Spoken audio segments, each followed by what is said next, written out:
दोस्तों emergency title के हिसाब से फिल्म का प्लॉट 1975 में लगे इमरजेंसी पर बेस्ड होना चाहिए था, लेकिन फिल्म इमरजेंसी इंदिरा गांधी के बचपन से लेकर के उनकी हत्या तक की घटनाओं को दिखाती है। वैसे अगर देखा जाए तो फिल्म इमरजेंसी एक पॉलिटिकल ड्रामा फिल्म है, और अगर एक कहानी इस ड्रामा को ठहर करके अच्छे से एक्सप्लोर करें तो मुझे ऐसा लगता है कि ऑडियंस को बहुत ही ज्यादा अच्छा एक्सपीरियंस मिलता है। कंगना रनौत की फिल्म इंदिरा गांधी के बचपन से शुरू होती है, जहां वो अपनी टीबी पीड़ित मां को लोगों से दूर रखने के लिए अपनी बुआ यानी विजय लक्ष्मी से बहुत ही ज्यादा नाराज होती हैं। इंदु यानी इंदिरा गांधी अपने दादा से सत्ता और पावर जैसे शब्दों के मतलब पता चलते हैं, लेकिन उस बच्ची की मनोस्थिति को पूरी तरह से एक्सप्लोर करने में फिल्म समय नहीं खर्चा करना चाहती है और पूरी तरह से आगे बढ़ जाती है। उसके बाद यहाँ से कहानी इंदिरा गांधी के राजनीतिक उभार पर फोकस करने लग जाती है। इंदिरा गांधी चीन के हमले से आतंकित असम को भारत से जोड़े रखने के लिए एफर्ट करती हुई नजर आती हैं।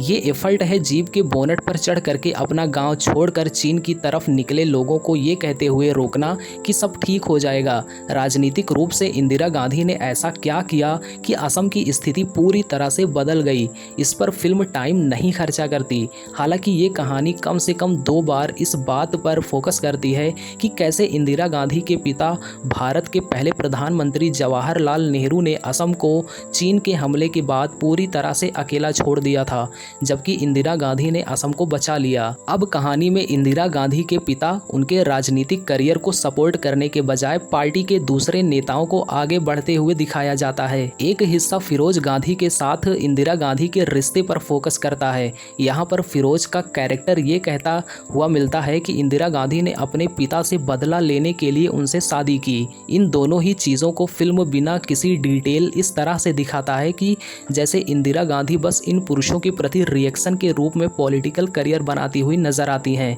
न कि अपने किसी महत्वाकांक्षी के लिए। फिल्म का नैरेटिव स्ट्रक्चर यही है कि इंदिरा गांधी के जीवन से जुड़े जितने भी पॉलिटिकल किस्से सोशल मीडिया से लेकर उनके जन्मदिन पर छपने वाले रूटीन लेखों पर बिखरे पड़ते हैं। संजय गांधी के पॉलिटिकल दखल, इलाहाबाद हाई कोर्ट में इंदिरा गांधी के चुनाव को लेकर के कोर्ट केस, इमरजेंसी की अनाउंसमेंट और ऑपरेशन ब्लू स्टार के रास्ते चलकर आने वाली ये फिल्म फाइनली इंदिरा गांधी के हत्या के सीन पर आकर किनारे लग जाती है। दोस्तों इमरजेंसी लगभग 2.5 घंटे लंबी फिल्म है, मगर इसमें इतना कुछ जाने की कोशिश की गई है कि फिल्म किसी भी हिस्से से आपको एक लीडिंग कैरेक्टर से कनेक्ट नहीं होने देती। हर 5 से 7 मिनट के बाद फिल्म किसी नए किस्से और इंदिरा गांधी के जीवन के नए हिस्से पर फोकस करने लग जाती है और किसी तरह उनका पूरा जीवन समेट देने की जल्दी करती हुई नजर आती है। इसके अलावा अगर देखा जाए तो फिल्म इमरजेंसी की सबसे बड़ी कमी ये है कि फिल्म कहीं भी अपने लीड कैरेक्टर से ऑडियंस का इमोशनल या फिर ड्रामेटिक कनेक्ट होने ही नहीं देती। यानी ये फिल्म आपको देख करके